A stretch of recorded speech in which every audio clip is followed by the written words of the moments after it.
ராசி நண்பர்களுக்கு சின்ன சின்ன விஷயங்களில் நமக்கு என்ன தேவை இருக்குது அப்படின்னு யோசிச்சு பார்த்தோம்னா, நம்ம இவ்வளோ தொழில் பண்ணுறோம், இவ்வளோ வேலை பண்ணுறோம், எதுக்காக அப்படின்னா பின்னாடி பார்த்திங்கன்னா சேவிங்ஸு, பணம். அந்த பணத்துக்கு உண்டான அற்புதமான நாள். ஸோ கான்சன்ட்ரேட் பண்ணுங்க.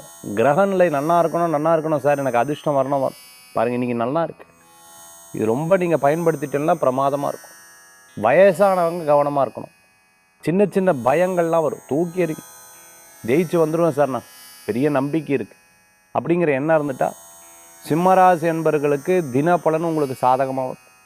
அஷ்டம சனியினால் பாதிக்கப்பட்டு இருக்கா கூட இந்த தினப்பலன்கள்னால தப்பிச்சு விடலாம். சில விஷயங்கள் நமக்கு நன்னா இருக்குன்னா we can take next level. அடுத்த லெவலுக்கு நம்ம மூவ் பண்ணலாம், நம்ம அடுத்த லெவலுக்கு போகலாம்.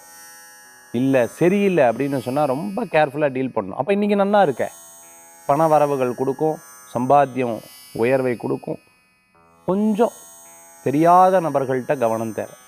வீட்டுக்கு எல்லாத்தையும் வர வைக்கப்படாது, எல்லாத்திட்டையும் பேசக்கூடாது, எல்லாத்திட்டையும் எல்லா விஷயங்களும் சொல்லிடப்படாது, தொழில் ரகசியங்களை சொல்லப்படாது, ஒருத்தரை பற்றி இன்னொருத்தர்கிட்ட பேசப்படாது. நன்னா தான் சார் பேசினேன் அப்படின்னு சொல்லிவிட்டு எல்லாத்தையும் சொல்லிடப்படாது, அதுக்கப்புறம் நீங்கள் தான் சொன்னீங்க அப்படின்னு போயிடும். அதில் ரொம்ப கேர்ஃபுல்லாக இருக்கணும். இன்றைய தினத்தில் வழிபடக்கூடிய தெய்வம் பார்த்துட்டிங்க அப்படின்னா ஆஞ்சநேயர் வழிபாடு வெற்றி வழிபாடு.